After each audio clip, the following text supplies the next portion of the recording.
Hello, everybody. This is Gliding Through Blindness again, and I'm Connie. And today we're going to be talking about tips that I learned when I was with my parents every day as their caregiver during the last months of their lives. And I spent a lot of time in nursing homes and hospitals every day, and I just thought I'd pass along some of what I learned from that. Mother's Day just passed not too long ago, so I was just thinking about my mom, and then that just kind of started me on this thought process of, yeah, what that was all like. And you can see other videos I did several months ago about caring for elderly parents. And what specifically some of the tasks were that I did and what some of that all entailed. But in this video, we're just going to be focusing more on um, like blindness specifically and how that relates to independently visiting someone in a hospital, especially if you do it regularly for an extended period of time, where like every day or whatever you're going to visit your family member, and just some of the things that might make it a little easier so we don't all have to reinvent the wheel if we share these things with each other. Um, but quickly, first, I just want to mention my uh, recent videos that I've done. And the most recent one I did was all about Tesla, and things are really ramping up there, and the stock market is really actually starting to show it. Like they're looking ahead, which isn't that typical for Tesla in particular, it seems. People kind of need to have all the numbers totally mapped out ahead of time, but there's getting to be enough evidence now for things that are happening that they're starting to, like even the institutional investors are starting to take notice. And um, so anyway, you can listen to more about that on my Tesla video, and I also did a video about the insurance company called Lemonade, which uses AI, and it's just very customizable and it shows a lot of promise. And so I encourage you all to check that out. And I also did a review of the Matic vacuum cleaner, which uses AI, and uh, soon you'll be able to talk to it and it will be able to talk back. And it's just a whole like different concept in many ways than like a Roomba, or like the next notch above that or several notches above that, and they'll be like doing over the air updates for it and so on and so forth. So yeah, there's just a lot of cool things in our future. um so now though, we will get back to today's topic. And so some things that I would recommend is, like, if you could call a friend, if you know you're going to be doing this like several times, or call Ira and see if you can um, get a map of the hospital, or if there's access to one like online. And if there isn't one, it's not a big deal, because like there's maps all over the hospital, and like arrows that help guide your way, and signage and things like that. But it's just that like for Ira, they could store that for you like in your folder, so that you would have quick access to it um if you ever needed it. And which of course you would if there wasn't immediately a staff person or whatever available once you arrived at the hospital, like to take you to like, depending on how long you were willing to wait, because there's usually like volunteers um that can help with things like that, but they might not be there right at that time or whatever. So you kind of want to be prepared with a plan B. um so for sure, know the person's room number so that you can tell, like if you do call Be My Eyes or Ira, you can tell them what room you're looking for. Um, and then they can guide you like what the signs say and help you to get to your destination. And just remember that everybody gets lost in a hospital, especially the bigger it is, and so you're not alone. That's why, like I said, they have volunteers a lot of times there just for that purpose of guiding people. And some people have had trouble with Wi-Fi inside the hospital. So you might want to be prepared. But I think as like time goes by, and that was like several years ago, even when I did this, and I didn't have any issues. So I think that's probably becoming less frequent. And also, don't be afraid to like advocate for yourself. Like go up to the checkout counter and um, don't wait for them to notice you. And I know this is much easier said than done. I mean, there was a time when I was way less assertive than I am now, but I've just learned over the years. And of course, now it's just more second nature. The more you do it, the more you practice it, the easier it is. And So just like ask them for directions or whatever you need in the moment. And I'll talk more about different things that might entail too. But once you get to the room, you should familiarize yourself with it. Um, so you're comfortable, so you don't just have to like feel like you're sitting in a chair all day or for several hours or however long you're going to be there without knowing where things are. And I would personally prefer to do this by myself, but some people might prefer to have somebody like help to show them where things are. Um, but I would just strongly to if you are doing it yourself, especially like walking around the room, just be very slow about it and meticulous, um, because most things in a hospital room are on wheels. And so yeah, and if you can just kind of gradually get exposure, like maybe the first time or two, a sighted person could come with you or whatever to make you feel more confident and more comfortable or whatever. Like I kind of learned all this stuff gradually. And I remember like I was going to be gone for a few days and my sister was going to take over for me, but she would have to travel here. And the more I thought about that, I just said, I wouldn't really recommend that because she would just have been thrown into the whole process because she's blind as well. And she would have had to just learn everything all at once with nobody else around or anything.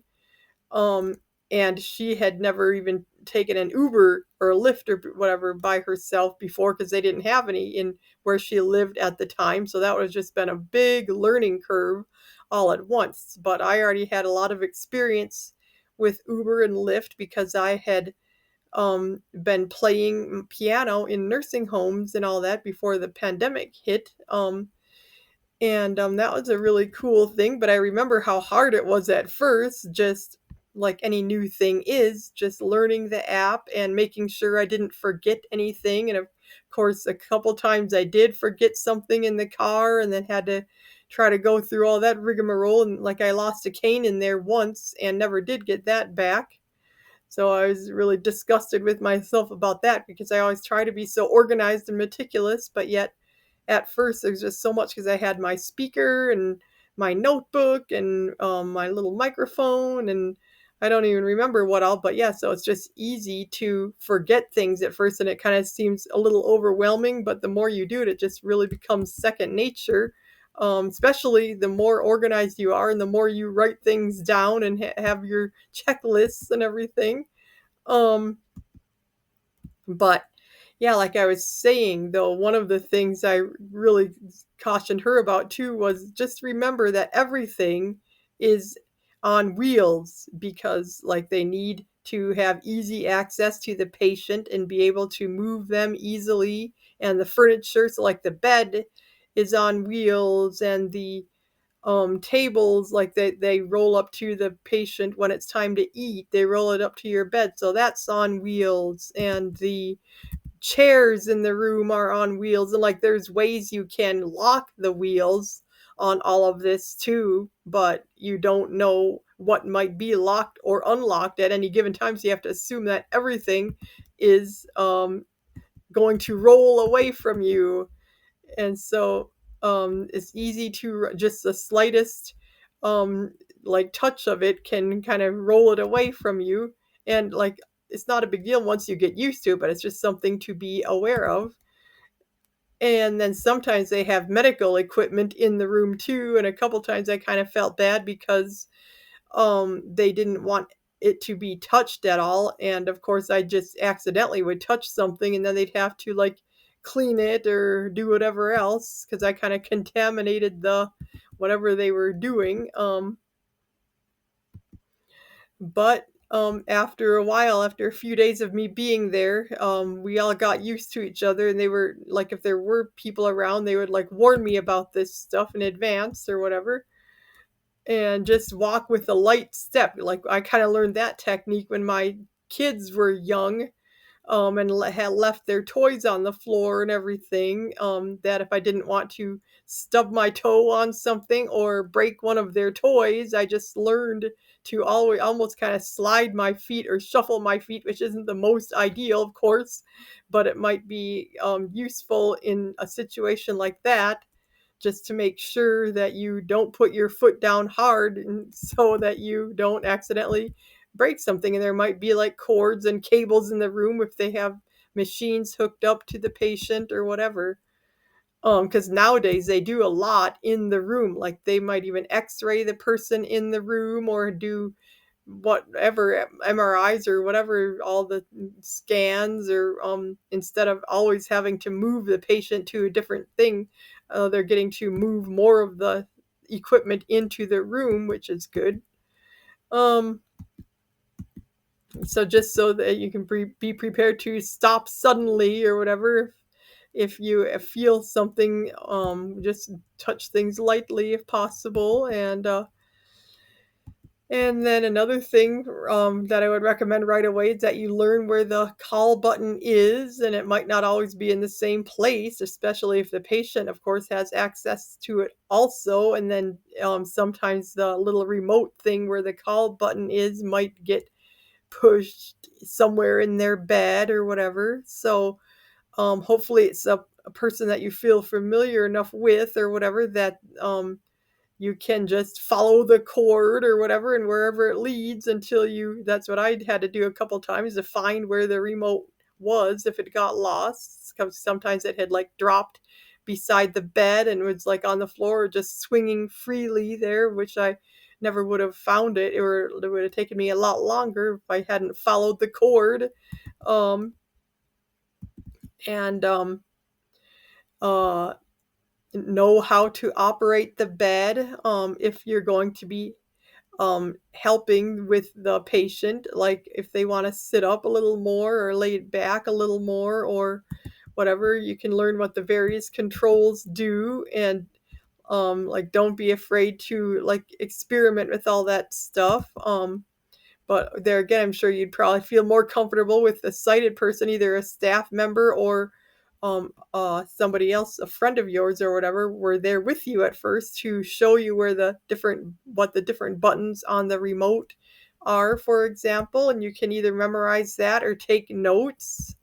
And of course, there's always like you can call Ira or whatever too, but I always tried to minimize getting help because I didn't want like every day to have to ask somebody, okay, how do you turn on the TV again? I would want to do as much of that independently as I could. So I learned it and then took notes. So if I would forget, hopefully I wouldn't need to ask for a reminder. I could just refer to my notes or whatever.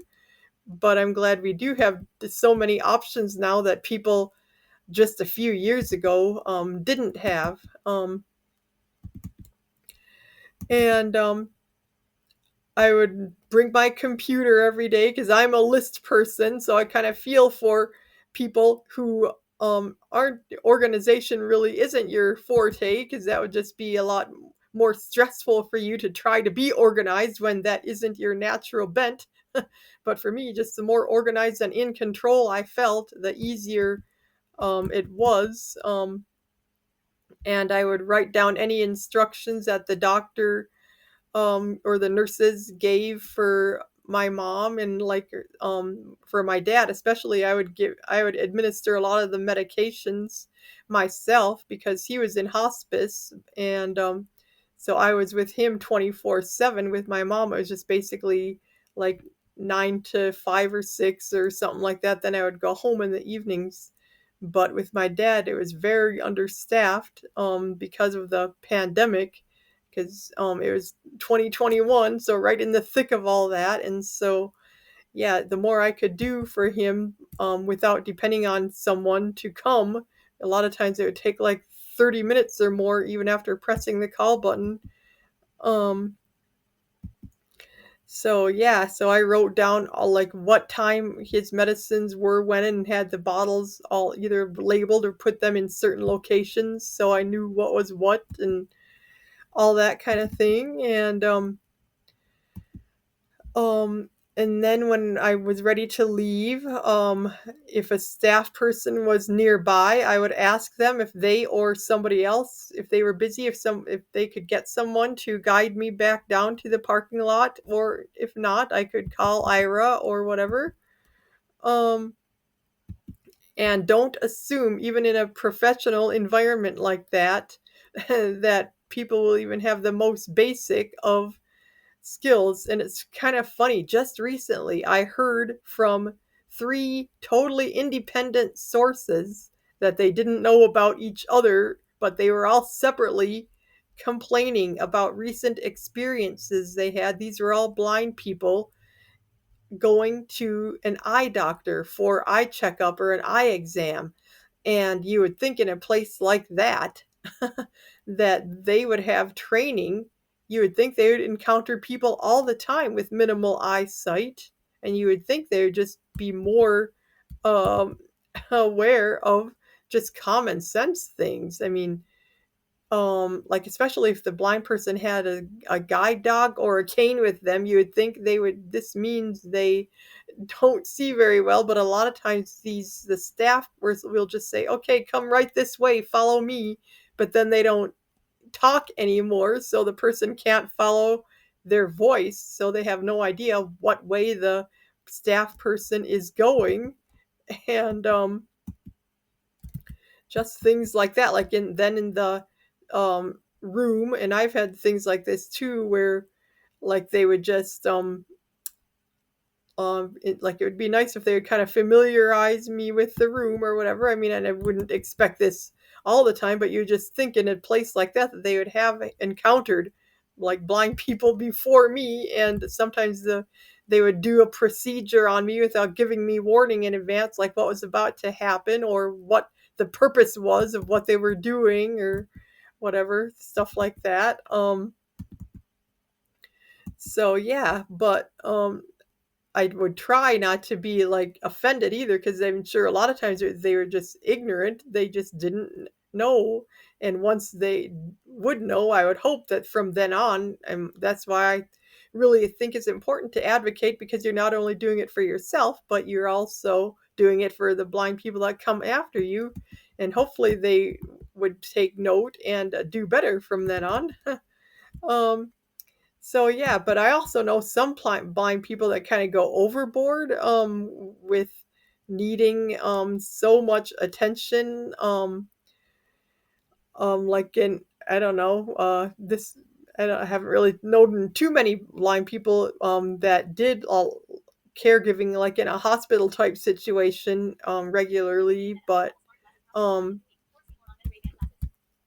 just like in a store or whatever, or like in a restaurant, they would want the waiter to read the entire menu to them, or like if they went to a store, they would want to know every item in every aisle pretty much. And like there has to be a reasonable and especially in a hospital, I didn't want to bother people because they were already busy enough, so I just did like the most crucial or necessary things, but I wasn't hesitant then to ask for what I really did need within reason.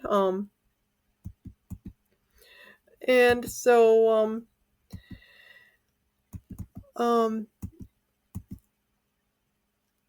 Oh yeah, then there's a whole issue of paperwork too, and especially, or thankfully nowadays, a lot more of that is available online, where you can do it in advance or after like the that night and bring it back later or email it to them or whatever. And um, if that was an option, I would rather do it that way. And if the documents weren't completely accessible, I could always call Ira and have them help me fill it out. But a lot of times it was where I could just do it totally myself too. But I know there was some paperwork, like with my dad, especially. There's this big long questionnaire and everything that I had to fill out, and I just asked a staff person. Actually, they volunteered, fortunately, to go over it with me.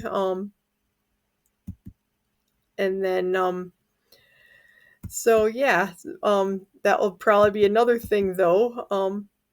And I also wrote down the names of the staff members that I saw regularly or even less regularly and what their roles were so that I would keep everybody straight because there were so many people, staff members, therapists, nurses aides, and I would write a little note about them to help me remember them. And Also phone numbers for the different departments and stuff, so that I would have those easily at hand too. And I would keep a log every day of what happened that day so I could report to my siblings. And also just that really helped later on though too, when I had to like write up a report when things weren't when I wasn't satisfied with the way things were going. um like when the therapists weren't coming in when they were scheduled to, and they would just really abbreviate their visits and wouldn't listen to some of my ideas, because like I knew my parents better than they did, and sometimes I would have ideas that of things to do a different way if they weren't understanding her or she wasn't understanding them. And it was just really good to have a record of all that kind of thing so that I knew exactly what date an event occurred and who was the therapist that day, and etc etc.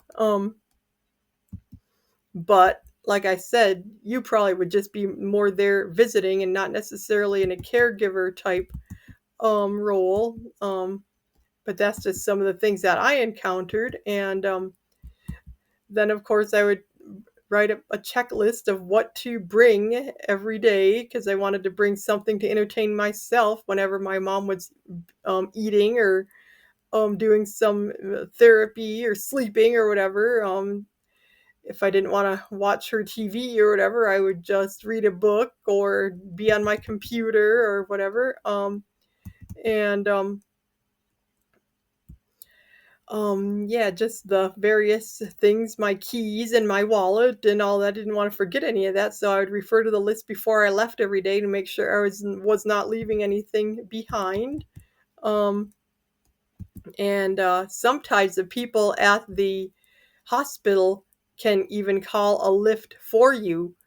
Um, and I don't know if they would like put that on the person's bill or who exactly would get charged for that. But I know, and I didn't do this because I just called the lift myself because I was familiar with it or whatever. But I know, like, if you go to a doctor's office, like an eye doctor, for example, they are prepared because a lot of times they don't want you to drive yourself home if they do things to your eyes. Can't think of the word right now. But yeah, so they will call a lift for you, and I'm sure they would, even though you're not the patient and you're just the visitor, they would probably do that for you too, and help like watch for it or whatever, probably if it's within sight, although it might not be if it's a big like parking lot or whatever, so you might just have to like I always just keep tabs whenever that my lift is when it says your lift is here or your lift is 1 minute away or whatever, they still have 5 minutes that they have to wait once they get there. So you don't have to be panicky yet. So then I just call. There's always a place to either text or call the driver. And at that point, then when I know they're stopped and not trying to talk to me and drive at the same time or whatever, I will call them and just tell them that I'm blind and I'm going out the door now. And if you could tell me where you are or be on the lookout for me with my white cane or whatever. So then we can usually find each other without any issue. And also sometimes they would bring food to me, especially when I was there 24/7 with my dad. They would bring meals to me whenever they brought my dad's meals, so that was really nice of them. And I usually just ate whatever he did, but like there is a well, that was the nursing home type setting, but in a the hospital they even have a more extensive menu nowadays. Like it's like yeah, really extensive. So you might want somebody to like read it to you the first day and write down some of your favorites. Or there again, you can bring your app and read it yourself, or they probably even have it on a website somewhere too. And so that's another thing to be aware of, or else bring your own lunch or whatever if you're going to be there several hours. And so yeah, and then when I was ready to go home, I would just ask the nurse the next time they came in if either they or somebody else could walk with me down to the front, or if they were all busy, I would just use Ira or whatever. And so um I hope you found this helpful, and I would appreciate if any of you have been in a similar situation. I would love to know what your experience was like. And so with that, I will draw this to a close. Please like and subscribe. I really, really do appreciate it. And there's a lot of exciting things coming up in the future. So stay tuned and thanks for watching.